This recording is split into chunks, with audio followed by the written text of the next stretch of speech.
Muy buenos días, queridos amigos. Bienvenidos de nuevo al canal Tiempo y Atención, entrando en libertad, saliendo en libertad. Bienvenidos a un nuevo capítulo más del viaje de la mente.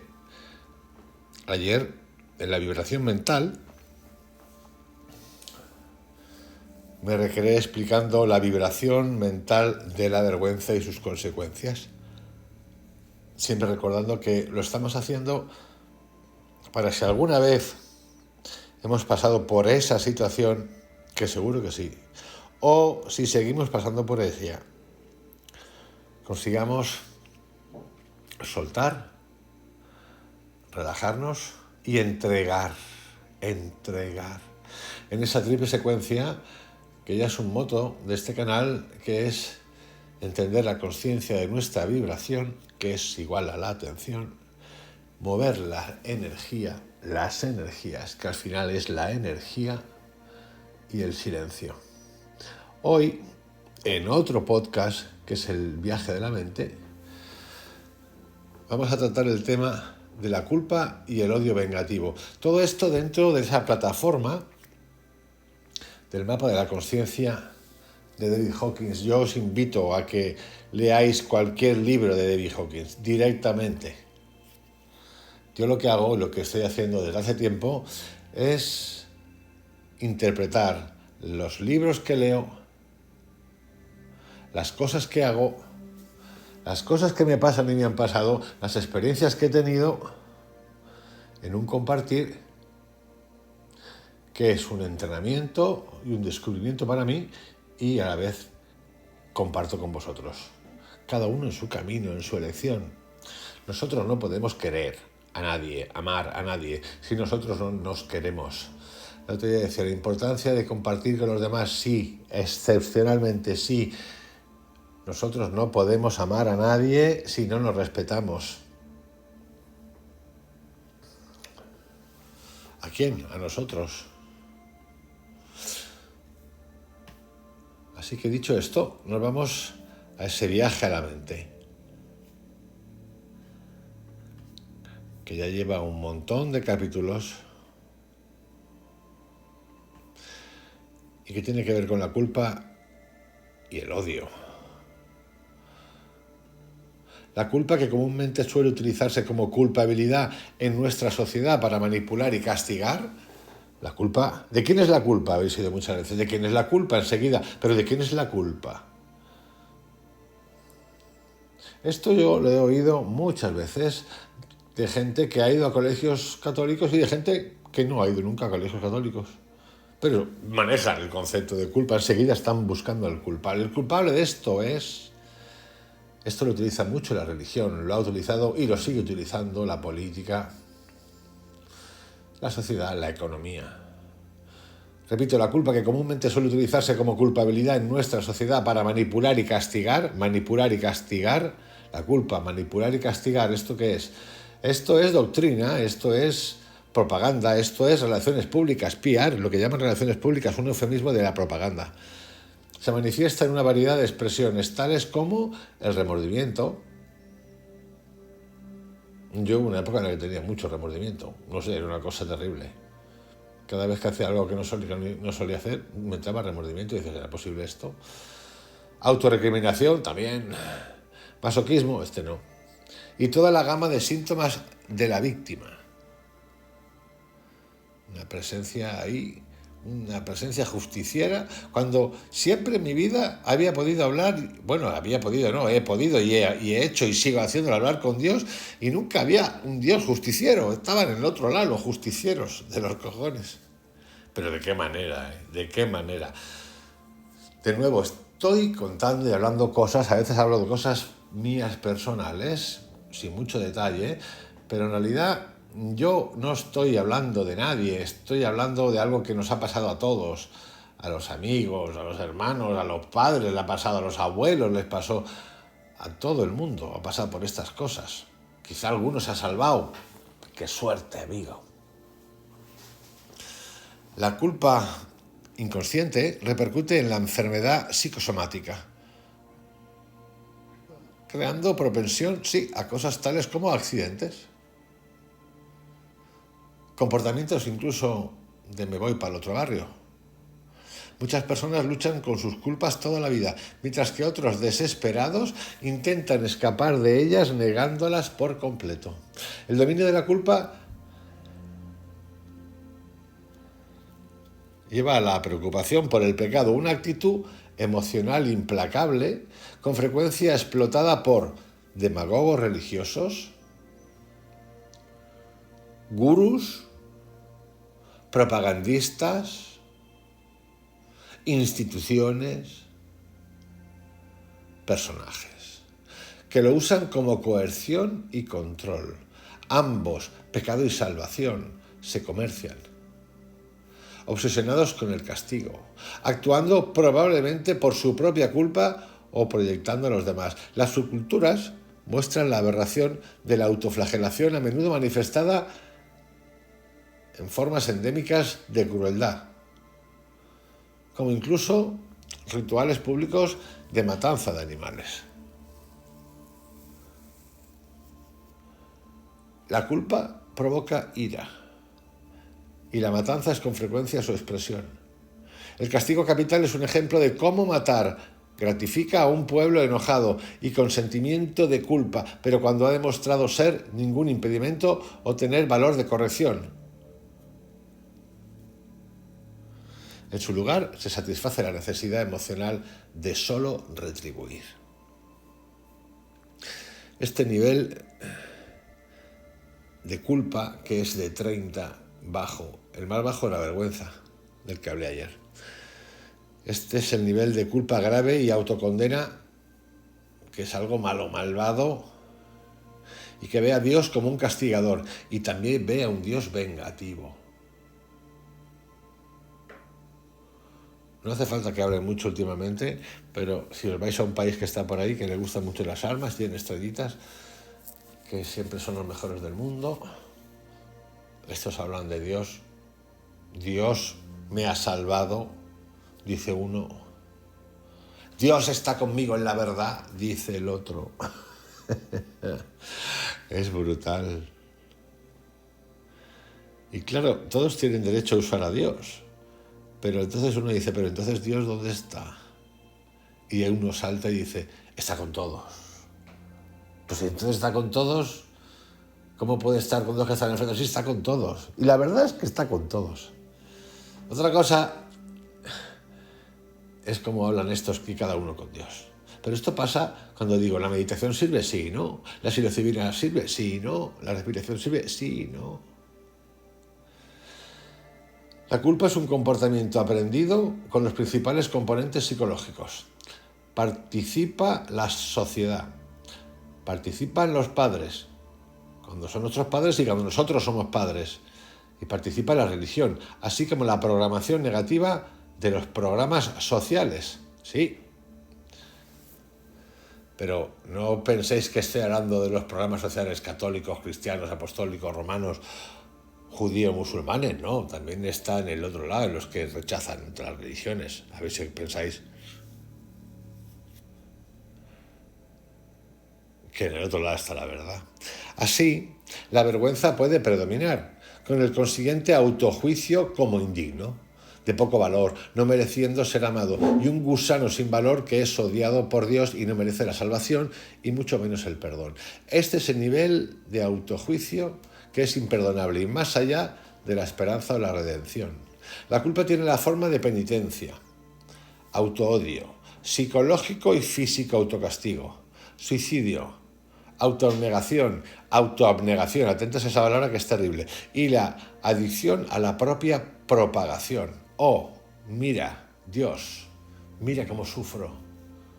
Qué manera de sufrir por los demás.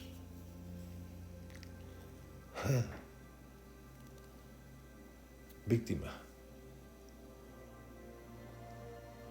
Repito, oh, mira, Dios, cómo sufro, se convierte en un sutil intento de manipular a Dios. Una forma en la que el mecanismo del ego maneja la culpa es por proyección, de modo que los propios motivos y emociones son despreciarlos y vistos estando ahí afuera, y por lo tanto un objeto para el odio y la venganza justificado y victimizado. Una paradoja espiritual está representada por la enseñanza religiosa de odiar el pecado, que se limita a expresar la misma cosa que lamenta. Esta trampa puede ser evitada con la compasión, con el perdón y la comprensión de que la humanidad y los individuos son limitados, ignorantes y verdaderamente no conocen o no entienden por qué y qué hacen. La ignorancia es un subproducto automático de la herencia de los mecanismos mentales internos del ego que fueron examinados y clarificados en un libro de David Hawkins que se titula La verdad contra la falsedad. La culpa también puede ser mejorada por el reconocimiento de la verdad de lo que afirma, por ejemplo, Sócrates, que dice: todos los hombres buscan solo lo que perciben como el bien, pero por desgracia, debido a las limitaciones de la percepción, la verdad no se puede discernir de la mentira, ni el bien verdadero de lo que se percibe como deseable. Llámese riqueza, éxito, poder sobre los demás, etc. La culpa es la consecuencia de la memoria de lamentar las acciones pasadas, ya que son recordadas. Estas pueden ser trascendidas solo por recontextualización. Los errores son la natural e impersonal consecuencia del aprendizaje y desarrollo y, por lo tanto, inevitables. Es decir, la culpa es un agente con mucha memoria o con memoria selectiva. Y la culpa vive ¿cuándo? En el pasado, todo el tiempo. Es como un agente de la Stasi, esos espías de la Alemania del Este. Es más, es mejor que un espía chino de ahora, de esos que tienen tantas cámaras. De la CIA no digo nada porque, por lo visto, no controlan ni a los que quieren ser presidentes de su país en la escuela. Por lo tanto, eliminaos. Como la evolución avanzaba, la capacidad del aprendizaje denominado inteligencia surgió como consecuencia del ensayo y del error, que es un proceso que es operativamente requerido para la supervivencia. Los procesos de ensayo y error entonces se acumulan como datos y memoria.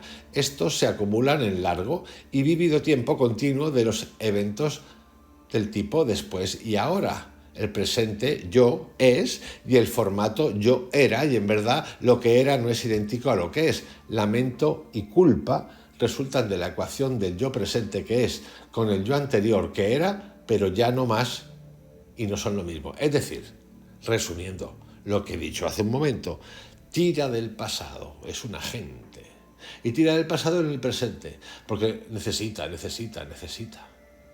La culpa puede ser una emoción educativa que surge con una advertencia para no repetir el mismo error. El pasado no puede ser reescrito, pero puede ser recontextualizado con el fin de ser una fuente de aprendizaje constructivo. El pesar por los acontecimientos pasados o las decisiones puede ser mejorado al darse cuenta de que parecían una buena idea en el momento. O cuando alguien, que ya te crees que se te ha olvidado algo, te viene con una historia del pasado.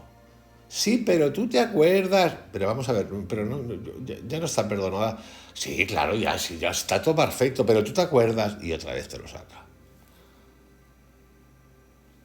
Y aquí ocurren dos cosas. El que te lo saca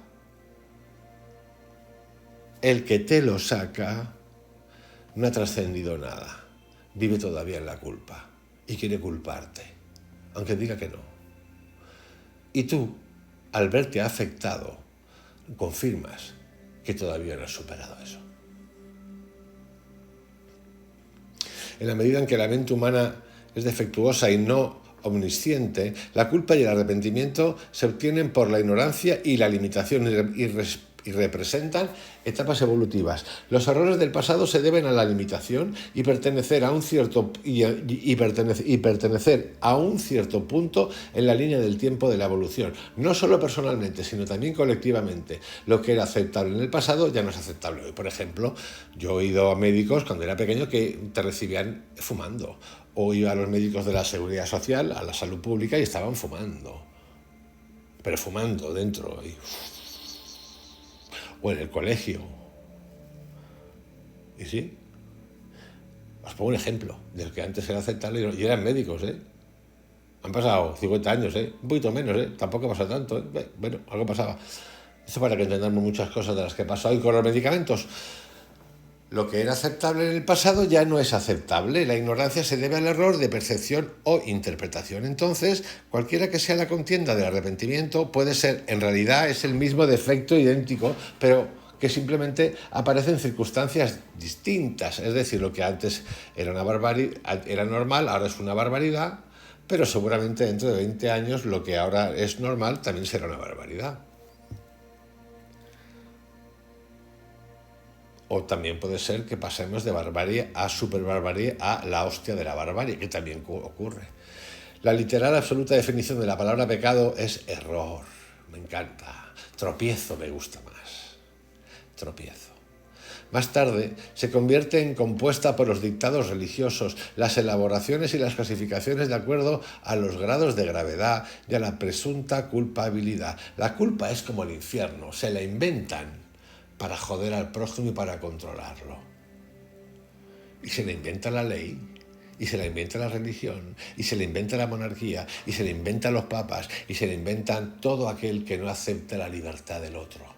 Entrar en libertad y salir en libertad. Y os digo más, es mucho peor todavía esta sensación y uso de la culpa en el mundo religioso, porque no tiene perdón. Y digo que no tiene perdón con perdón, porque en el mundo material uno lo puede entender, pero en el mundo espiritual es inaceptable. Si de verdad se te llena la boca hablando de Dios. Inaceptable. Es retrógrada. Operacionalmente solo hay una simple recurrente, que es el pecado, que es el del error, la ignorancia. No hay pecado, hay tropiezo, hay error, hay ignorancia. Ignorancia no pasa nada, soy un ignorante porque desconozco, pero ¿qué significa? Que pueda aprenderlo. Otra cosa que la habéis escuchado aquí es cuando uno es imbécil, que es decir, insiste en no corregirse, en no aprender, para él, y que cambie el mundo, que yo tengo razón. Es distinto, el imbécil del ignorante. El ignorante puede aprender. Eso es una consecuencia de las limitaciones de la conciencia humana. El autoperdón es facilitado por la humildad y la aceptación de esta limitación. Siendo realistas, lo que suele ser apropiado es un lamento decente, según fue citado por Bill W., que fue el más famoso fundador de Alcohólicos Anónimos. Yo, por ejemplo, hice algo parecido a los 12 pasos que viene de ahí, de los Alcohólicos Anónimos, pero de otra manera, con un tratamiento que tuvo que ver con emociones, nada que ver con ese en particular, pero con un formato muy parecido. La culpabilidad excesiva y los remordimientos son una forma disfrazada de egoísmo en el cual el yo suspira, exagerado, y es el héroe de la tragedia. La negatividad de la que se alimenta el ego, un péndulo, ¿os suena? Un péndulo, le encanta ese péndulo, este es uno de los péndulos más divertidos que hay. Por tanto, liberarse de la culpa requiere la entrega de ese egoísmo básico, ya que el ego se da energía a través de la negatividad. Otra posición egoísta es yo tendría que haber sabido más, lo que lleva al hipotético, que siempre es una falacia. Todas las posiciones hipotéticas calibran como falsas en David Hawkins. Repito, todas las posiciones hipotéticas calibran como falsas, es decir, por debajo de 200. Revolcarse en la culpa es alimentar el ego y es una indulgencia que tú te otorgas. Por tanto, debe haber la voluntad de renunciar a ello. En términos psicológicos, la fuente de la culpa, como es llamado en el psicoanálisis, es el superego, llamado así por Freud. Esta es la parte de la mente compuesta por juicios inyectados, puntos de vista y contenidos aprendidos. Un hipertrofiado superego puede ser la fuente de culpa excesiva o escrupulosidad, o puede ser proyectada en los demás, lo que justifica el victimismo en formas extremas como la venganza contra el malvado enemigo. Lo racionaliza matando a otros merecedores de la muerte, lo cual está respaldado por la culturalmente distribuida propaganda y el lavado de cerebro al estilo de culto de las figuras de autoridad. Esto lo encontramos, por ejemplo, en los gobiernos políticos, en los terroristas religiosos, en los fanáticos religiosos de todos los colores. ¿Sabéis? Os pensáis que esto no solamente de unos, de todos.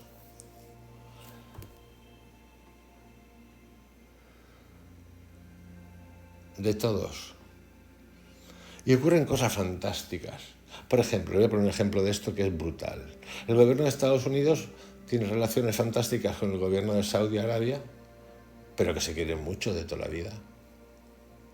Y es la fuente, la ermita de los ultraortodoxos religiosos que matan. Pero son capaces de recrear un mundo dualista donde su sociedad y la otra occidental llega a odiar a estos elementos que son terribles, incluso establecer guerras, nos atentan, nosotros les mandamos pepinos, pero esas cúspides de poder se aman y se quieren. Recordar, por ejemplo, que cuando hubo los atentados de las Torres Gemelas se cerró el espacio aéreo, pero se sabe, no es que me lo inventé yo, que unos cuantos aviones de Arabia Saudita con unos cuantos señores ahí dentro fueron permitidos salir cagando leche de allí. Cosas de ese tipo, no hace falta. Puedo poner otros ejemplos más. Por ejemplo, las religiones, que la religión católica vaticana pues desprecia a la mujer como tal, no le dé ni su lugar en el mundo, cuando Occidente está en una cruzada por la igualdad. Bueno, se le ha ido la mano, pero bien, sí, vamos. Pero sin embargo, ahí nos queremos mucho, se quieren mucho. Son amigos. Cosas extrañas. Muy bajos niveles de conciencia son alcanzados por las personas que caen víctimas de una combinación de error luciferino, orgullo y distorsión de la verdad, y errores satánicos, crueldad, además, recreo en la crueldad. Así, los peores estragos de la humanidad han sido realizados a menudo en nombre de Dios. Fijaros que inventan el infierno, no me extraña. Terror, y sigue siendo un terror. Lo bueno, lo malo.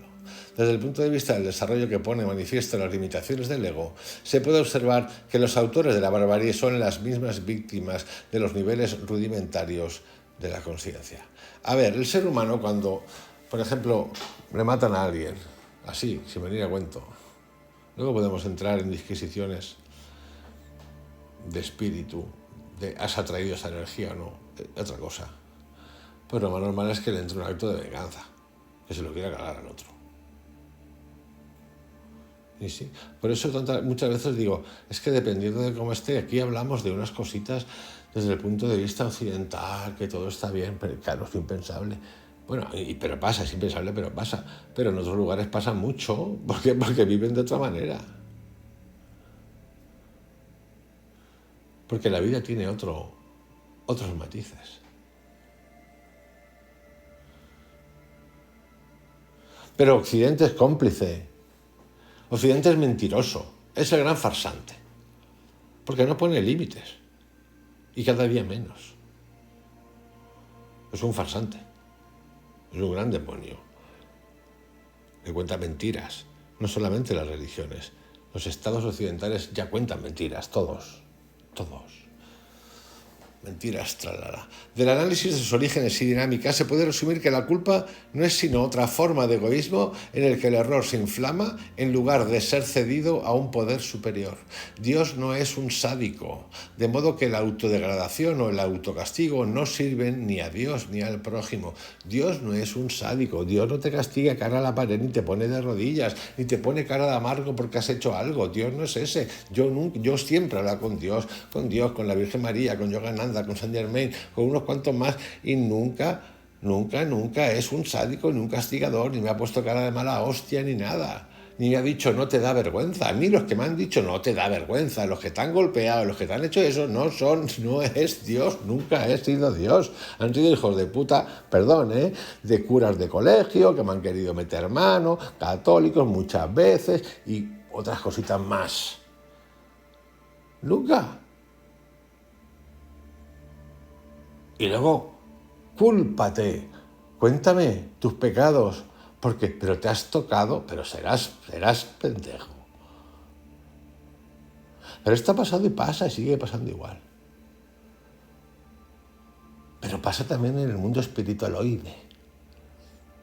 en los follódromos espiritualoides de la psilocibina, en las iglesias de la psilocibina. Compartir es vivir, compartamos todo. En instituciones religiosas, meditativas, alternativas, mirar, ¿no? Siempre hay alguna que tiene algún problemita que le ha pasado de este tipo sexualoide. Atentos, atención. El lado gótico del cristianismo histórico tiende a glorificar mucho las cenizas y el sufrimiento como penitencia. Hay que sufrir en la vida, te lo dicen. A mí me lo dicen, bueno, yo lo he toda la puta vida, hay que sufrir. Hostia, con el sufrir. ¿Y qué consigo? ¿Me dan una medalla final? Cuando me estén llama, me tiran agua, ¿cómo está la cosa? Con una mayor comprensión del ego y su mecanismo, puede ser visto que este mecanismo es sutilmente egoísta y puede llevar a los extremos del ascetismo o la persecución. Por ejemplo, la Inquisición. En psicología, un proceso de alivio de la culpa se llama ruina, que tiene que ver con la educación del punitivo superego, conciencia, en una visión más realista de la vida y en la compensación por el error, por lo que se vuelve más benigna y con menos prejuicios y castigos. Es que no puede haber castigo. Y tú no puedes ser el que tú te autocastigues. Estás tonto. Perdón, ¿eh? No, esto no son argumentos psicológicos ni espirituales. Son lo que son. Estás tonto. Yo estoy tonto si me autocastigo.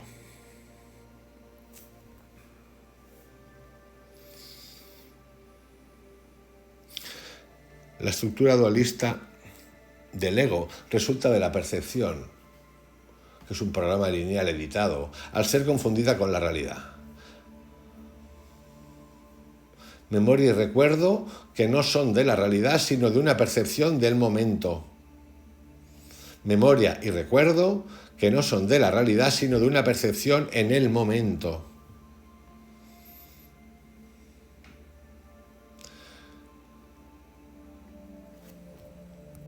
Y así podemos entrar en lo que se llama la transformación. Aunque las explicaciones de la psicología y la sociología son útiles, ellas nos explican la verdadera curación que se produce cuando estos niveles bajos de conciencia son trascendidos. Por la orientación espiritual, las circunstancias pasadas subordinadas a la culpa son recontextualizadas bajo la influencia de la energía espiritual. Este proceso es ocasionado por un ejercicio de voluntad espiritual, es decir, tenemos que querer, que por su intención, invocación, oración y afirmación inicia un proceso que no es el del ego, sino el del ser no lineal. Este proceso, nos cuenta David Hawkins, se describe detalladamente en un libro del cual he hecho algunos capítulos, que es el de un curso de milagros, que calibra, según David Hawkins, el nivel 600, y la experiencia es subjetivamente milagrosa de transformación y lleva una sensación de paz y sanación. Es importante recordar que ese libro es una herramienta, que si escuchamos de dónde viene, una persona que lo escribe y que dice que a ella se lo dictan, y se lo dicta Jesucristo, pero hemos de trascender ciertas cosas. Vale, puedo creer, no creer, lo que tú quieras. El uso, a mí me da igual de dónde venga, sinceramente. ¿Puedo utilizar? ¿Qué me cuesta? ¿Implica algo de los demás? No, eres tú y tu trabajo. Por eso es importante a veces salir de esa dualidad, bueno, importante no importantísimo, de esa dualidad en la que estamos a veces y que disgregamos, decimos, no, esto no, porque atentos. Este fenómeno se ve favorecido por la participación, según David Hawkins, en grupos, donde se aumenta la energía espiritual por la intención del grupo, apoyo y en el campo espiritual. Yo no soy muy de grupos, sinceramente, o si acaso de grupos muy pequeños, pero entiendo que si un grupo pone su energía en algo determinado, la potencia aumenta, sin duda. También pienso que hay personas que ellas solas, no es mi caso, no quiero que se entienda así, eso se puede conseguir. Como se demuestra en muchos miles de personas, las percepciones negativas y la culpa puede, por tanto, ser sustituida por una posición de entendimiento y un cambio en la comprensión y la memoria. Esta es la base para la afirmación común en grupos. Ahora veo las cosas de manera diferente, o incluso individual. A través de esa transformación, personas anteriormente odiadas pueden ser perdonadas, lo anteriormente espantoso puede ser visto como pacífico y lo odiado es reemplazado por la compasión de la fragilidad humana. Aunque la transformación es invitado por el yo personal, está ocasionada por la invocación del poder de la voluntad espiritual, por el que lo aparentemente imposible se convierte no solo en posible, sino en una realidad experiencial. Vamos ahora a dar un saltito a la comprensión de los mecanismos de dominación del ego.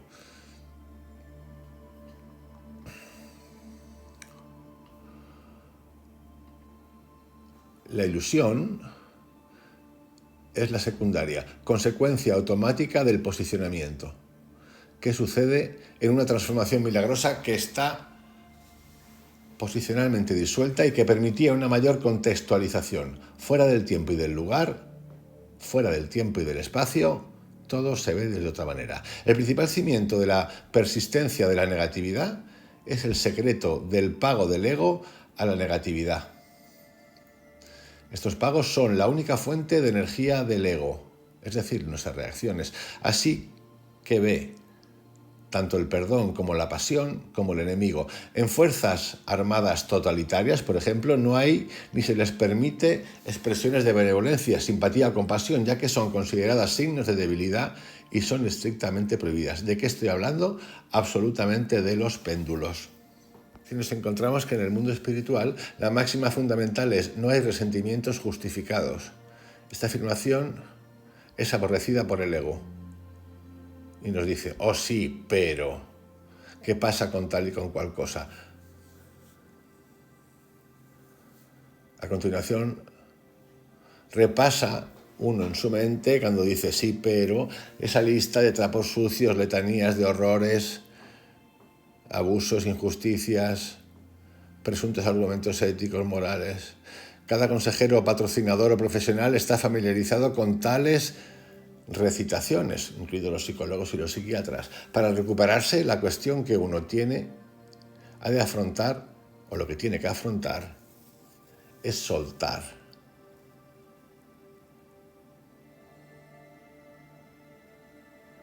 Y es necesaria la aceptación para soltar, la aceptación. La renuncia a perdonar, repito, es una consecuencia no solo de falta de voluntad, sino también la ilusión de que los otros no la merecen. Indica un cúmulo de dolor altísimo, producto de cosas que nos han pasado. Dicho esto, voy a cerrar este capítulo de hoy, el viaje a la mente, la culpa y el odio vengativo, que tiene que ver con el mapa de la conciencia de David Hawkins, y vamos a cerrar revisando, como hice ayer, con las cosas que atrae la culpa y el odio vengativo y las cosas que repele. Por ejemplo, atrae juicios, repele la entrega al juicio de Dios. Atrae castigar a sí mismo y a otros y repele perdonarse a uno y a los demás.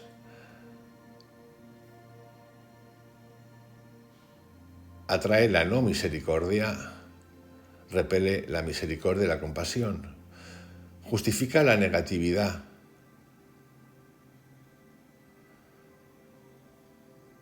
Atrae la proyección de sentimientos, siempre negativos.